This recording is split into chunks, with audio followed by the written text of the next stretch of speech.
That ನಾವು ಗುಜರಾತ್ ಹೋಗಿದ್ವಿ ಒಂದು ಟ್ರಿಪ್ಪಿಗೆ. We just were walking around ಆಯ್ತಾ, ಆ್ಯಂಡ್ ಅಲ್ಲಿ ಫ್ಲವರ್ ಫೆಸ್ಟಿವಲ್ ಆಗ್ತಿತ್ತು, ಏನೋ ಫ್ಲವರ್ದೇನೋ ಈವೆಂಟ್ ಇತ್ತು. There was a big bouquet and then he was there. We were having some talk. ಆಗ ಡೈಲಾಗ್ ಇದು ಹೇಳಿದರು ದ್ಯಾಟ್ ಯಾರು ಲಾಯಲ್ ಆಗ ಇವರು ಸಿಂಗಲ್ ಆಗಿದ್ರು. ನೀವು ಕಮಿಟ್ ಆಗಿದ್ರಾ? ಸಿಂಗಲ್ ಆಗಿದ್ರಿ. ಅದೇ ನಿಮ್ದು ಆಗಿರಲಿಲ್ಲ. ನನಗೆ ಲಾಯಲ್ ಆಗಿ ಹುಡುಗಿ ಸಿಕ್ಕಿದ್ರೆ ನಾನು ಇದನ್ನ ಮಾಡ್ತೀನಿ ಅಂತ. ಅದನ್ನು ನೋಡಿ ನಾನು ಅನ್ಸಿದ್ದು ಅಯ್ಯೋ ಇದನ್ನು ಮಾಡ್ಲಿಕ್ಕೆ ಆಗ್ತದಾ ಅಂತ.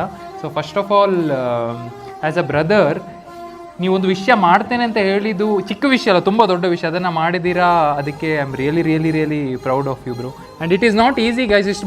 ಇವರು ಇದ್ರ ಬಗ್ಗೆ ಮಾತಾಡೋದನ್ನ ನಾನು ಒಂದು ತಿಂಗಳಿಂದ ಹಿಂದೆ ನಾವೆಲ್ಲಿ ಮೀಟ್ ಆಗುವಾಗ ಬೊಕ್ಕೆ ಫ್ಲವರ್ ಅರೇಂಜ್ ಆಯಿತಾ ಅದು ಮಾಡಬೇಕು. He was very very very particular about this day. Neha, ಈಗ ನಾವು ಇಲ್ಲಿ ನೋಡ್ತಾ ಇದ್ದೇವೆ, ನಾನು ಇದನ್ನು ಆ ದಿನದಿಂದ ನೋಡ್ತಾ ಇದ್ದೇನೆ that he wanted to do it.